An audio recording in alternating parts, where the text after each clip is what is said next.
Sir, what's your full name?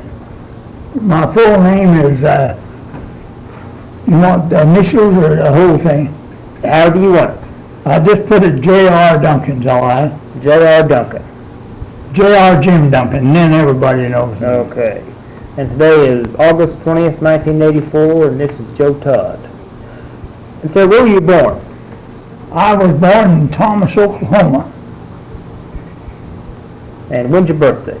My birthday is March the 1st, 1900. 1900. Who was your father? My father's name was D.P. Duncan. D.P. Duncan. Where was he from? He was originated in Missouri and moved out to this country. And who's your mother? My mother, you want maiden name or what do you want? Yeah, maiden name. Her maiden name was Winnie Rice. Was she from Missouri also? She's from Iowa, I think. How come your folks came to Oklahoma? That's a question I can't answer. I don't know. Any of your grandfathers in the Civil War? Not that I know of. Yeah, okay. What kind of work did your father do? My father was a rancher. Rancher. As a young boy, what kind of chores you do on the ranch? What kind of chores? Yeah. Oh, we had cows to milk and hogs to feed and horses to bring in and feed and just a general farm deal. How big was the ranch? Well, at one time it consisted of probably, I'd say, 15 sections. It was a big one. What was the name of it? They called it the Duncan's Ranch.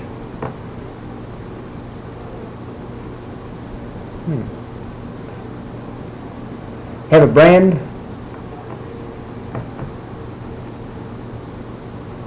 They just used a D. Just a D? Yeah. Okay. You know, are you related to the people that named the town of Duncan? Not that I know of. Okay. Because there's a Duncan store in the Chisholm Trail. That's where the town started. Yeah, I know that. Yeah. Okay. When did your father start the ranch? Yes, he did. When did he establish the ranch? He started in establishing that in about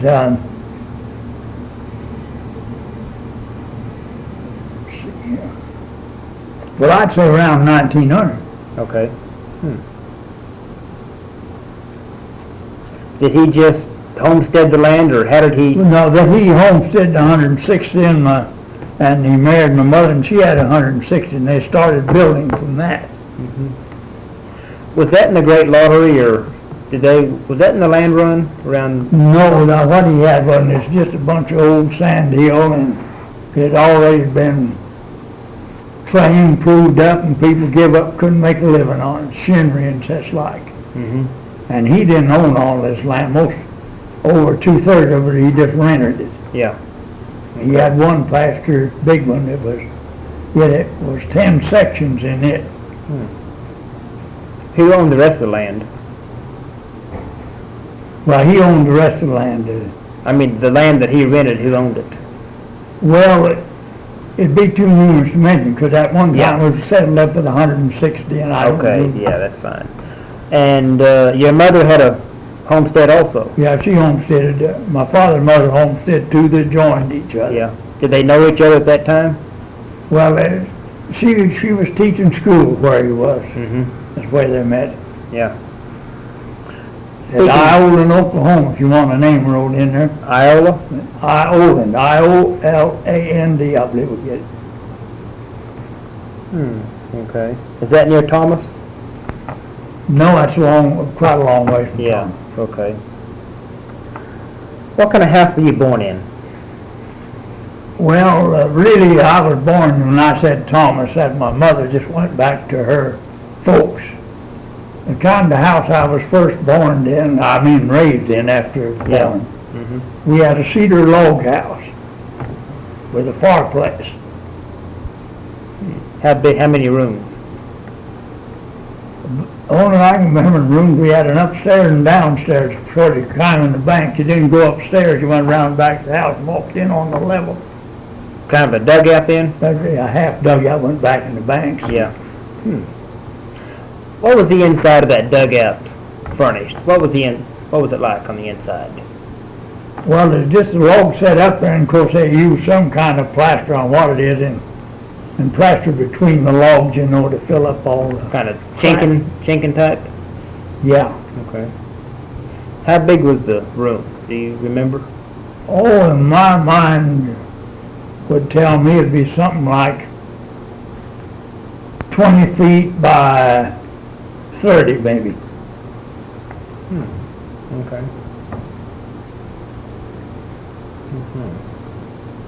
When'd you start school? I started school in 1906. What was the name of the school?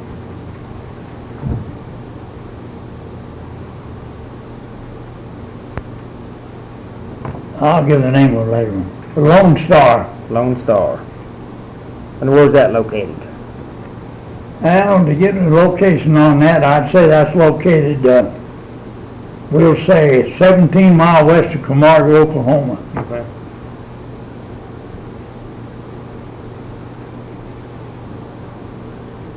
Okay. Do you remember Statehood Day? Yes, I do. What happened that day? Well, at our place, nothing took place at all. How come? Well, it didn't really make any difference to us. 1907, I know when it happened and all that, but... How far did you go through school? We walked a mile to a school. Okay. And how many years did you complete? Well, I completed 8th grade in country school. Yeah. Then you go to high school? Yeah, and I went to high school in Woodward, Oklahoma. What year did you finish?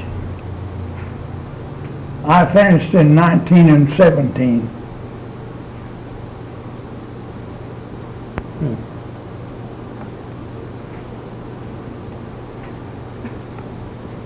What did you do after high school? Now, what was the What question? did you do after high school, 1917? After high school, I went to Sweeney Automobile School in Kansas City, Missouri. Sweeney Automobile School. Yes. How long were you there? About 3 months is all. Then what'd you do? Well, from there I went to Flint, Michigan. Flint, Michigan. Went to work at the Dodge factory. No, beg your pardon, Buick factory. What'd you do with them? Well, they told me I was going to be a trucker. And that night I could imagine myself over a big old truck steering it around. When I went down the next morning with a 2-wheel cart you push, and went out in the car and gathered up casting and rolled inside. Were they working for the war effort at that time? Yeah, they were. What were you making? I can't remember my salary. It wasn't too much, but I should remember what. Yeah, okay. And what were you making for the war effort? What kind of vehicles? Well, when I said war effort, now they were really, I'd have to almost withdraw that, because they really, all we was doing was help make the Buick, regular Buick automobile. And they'd mold these parts in one other place and ship them in, and then we'd wheel them in and put them in the various bands, and then they pick up and go to the assembly line from there. Was Buick making like Jeeps and tanks and trucks for the war? At that time they weren't. Yeah. I don't know why, but they weren't.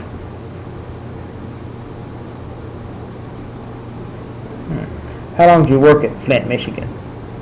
I did work a very short time, about 90 days. Then what? And then I went to Detroit up from there. And what'd you do up And there? I went in the Dodge factory there. Worked a short while. What'd you do in the Dodge factory? Well, I was on the assembly line there, or manufacturing line there. We helped manufacture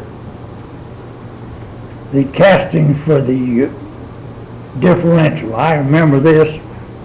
We'd put them up on the machine, trip it, and it'd come down and drill these holes. And it would go back up, and we'd turn it over and trip it and go down again. We'd lay the piece down and pick one up, and as the operation went through. I only worked there about 3 or 4 days. I couldn't take it.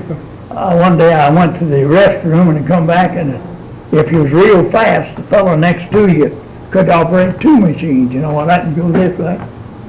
And I seen him. I hadn't thought about it. I seen him working. I just walked on by. He said, "Hey, wait a minute." I said, "You got it. Keep it." I went to the office and checked out. Where'd you go then? I worked at a automotive electrical repair outfit that averaged, they done generators, starters, wiring, and they averaged 100 cars in and out a day. It was a real large place. Do you ever have to, you never went to the Army then, for the war? No, I wasn't old enough. Okay. How old did you have to be to get in the Army? Well, at 18, but I'm still under that. Yeah, okay. How long did you stay up in Michigan? Oh, I probably stayed there about 3 months. You come back up? And come, well, I come back and went to Fort Worth. Put in a business in Fort Worth. What kind of business? Well, we manufacturing batteries, or assembling batteries rather than manufacturing. Yeah. Get the parts and assembling batteries. Mm-hmm. When you spent a year down there. Yeah. When did you return to Oklahoma? I returned to Oklahoma in 1921, I think I hit here. Back to Woodward? Yes. Mm-hmm. And I established a business here in town and run it for a year and year and year under the name of Big 7 Electric Company. Big 7 Electric Company. And what'd you do there? Well, we done more of that. We manufactured batteries. We made our plates and the only thing we ordered was our battery boxes and the caps and such like. Yeah. We really manufactured the batteries. Mm-hmm. And then, of course, we also done automotive electrical repair, speedometers and such as that. Tell me about the dust storms in Woodward. Well, the dust storms in Woodward, of course, anybody knows they were terrible, and days after days, you never got to see the sun. But I was halfway fortunate. During that time, we done a lot of work for the State Highway Commission. They got where they couldn't pay their bills, and you would file a bill, and they'd just put it down, and whenever they got money, they'd send it to you. Mm-hmm. And it got to, well, they get about a year behind, then they start paying the bill. And we got far enough in, even an old Dust Bowl day, maybe a check would roll in from the highway department for something we'd done a year ago. Mm-hmm. And it was plenty bad, I'll tell you. What did the dust storms look like? Describe one. Well, they really might think of a big old black cloud coming in, but it wasn't a cloud, it just old dirt's all it was, just plain old dirt. And a lot of time it blew real hard. I know at times, not too often, but I know one day they said our wind averaged 70 miles an hour practically all day long. I've heard of one dust storm called the Black Duster. Have you heard of that? I don't remember hearing of that particular. We had plenty of them come in and How dark would it get in the daytime? well, it'd get dark enough that I would say a lot of times you could probably see 100 feet or something like that. And how would you breathe in those dust storms? I don't know, we just breathed. I heard a lot of people had dust pneumonia, but I never did get it. Yeah.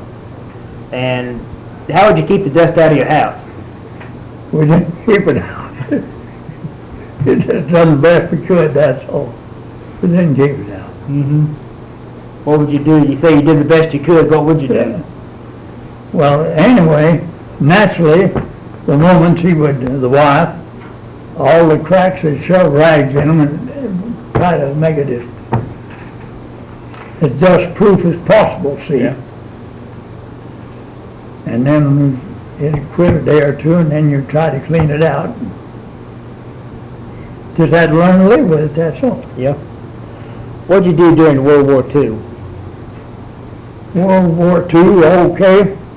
I run the business for years, and in World War II, I bought a lot of my parts out of Wichita, Kansas, and I knew a man up there that was in charge of one of the manufacturing for the Army.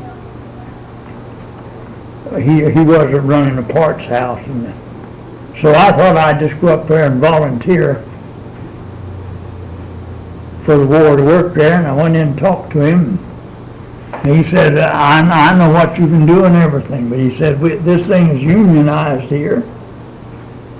And he said, I'd have to put you plumb back to the tail end, and if I ever advanced you one bit past one of them unions, the whole darn bunch would strike. He said, I tell you to go back home, stay there. That's the advice he gave me, and that's what I done.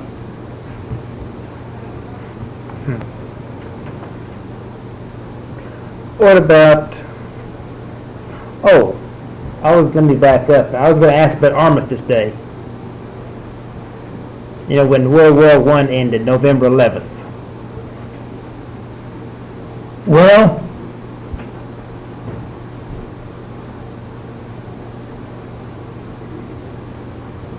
really, I didn't take any active part in anything. I'm sure that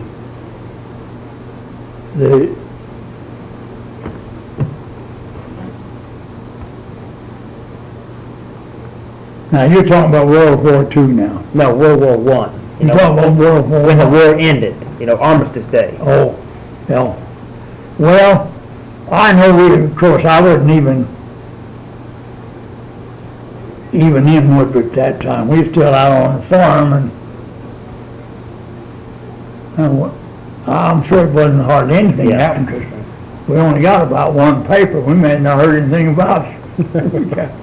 Of course, there's one old telephone line running through the country. Mm-hmm. There wasn't any celebrations, I'll tell you for sure.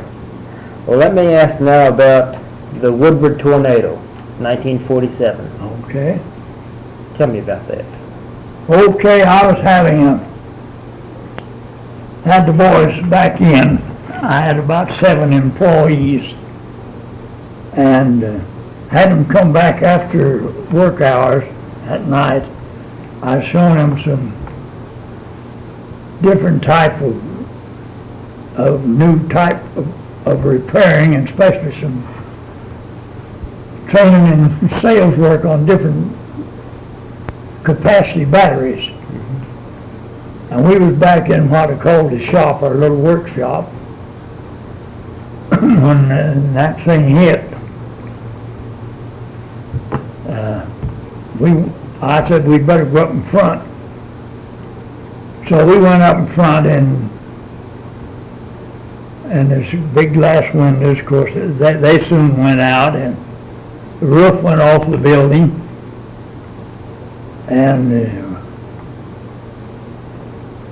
maybe we're just common mechanics, but I know a bunch of boys, we was down on the floor talking to our maker is what we were doing. Mm-hmm. And it took this roof, there's a concrete wall there, roof. Now, I know why it didn't fall on us, but it didn't. And then a little more in this story of where we got up and left. Now, across the street from me was a big old gym that had this sheet metal all over it. And it blew that sheet metal in there and just all around in there. It would have cut us all to pieces. if we hadn't moved from where we was at. And another funny thing about this building was 70 feet long. It took the front third of the roof off, took the back wall out, and at the back wall is what I call pigeonhole, just shelves made, you know, there's no lids or anything where you set things. And for some reason, there was paper boxes still stayed in there, never even blew out of them holes. And how that happened? Unless it caught the wall and the wall fell out, I don't know. But anyway, it's unusual. But from there, we started hunting to see if we could find what had happened to my family and such like. And I found that they were all, one of my sons was with me at the shop, the other one was uptown, and him with another boy, and they started home down what we call 7th Street. I mean 6th Street. And they seen that it coming, and they started this car to drive it home. They hit the track, you know, and the track will raise you a little bit, and they started to steer, and it wouldn't steer, so they was wondering what was wrong. But the storm had picked this car up, so there wasn't no wheels on the ground to steer with. And it traveled about 2 blocks, and that's a dead-end street. I don't know how high it was, and it hit a telephone pole, a bumper caught, and it whirled around it with them, and none of them get seriously hurt in the deal. My daughter was to a movie, and she got out of there after they locked it down, and they kept them in there a while. And at that time, it wasn't the 3 of my family. My wife was home. And from there, we just hunted up shelter. But I would like to say this much about it. I had 3 houses, 2 rent houses, no, 3 rent houses in my home. They tore them up. I had a little factory that we manufactured electric controls in for combines, and this garage, and it tore them all up. And I've often thought of this, after a year after people come in and look around and said, boy, Woodward sure got over this storm in a hurry.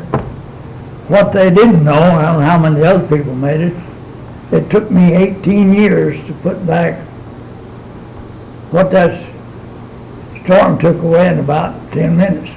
Yeah. How big was the funnel cloud? I couldn't tell you, we couldn't see the funnel. I didn't know what to say it was, but... How many were killed in the tornado? Well, I always just said 100, over 100 was killed. Any of your friends? Yeah, I knew several of them. And of course, there's more than that hurt. Yeah. Did it just, what part of town did it hit? It hit the northwest part of town. I don't know how many blocks, but really, you might say about everything north of Main Street till you get down as far as is 9th Street. They just cleared that much of Woodward out. Some places a little worse than others. Yeah.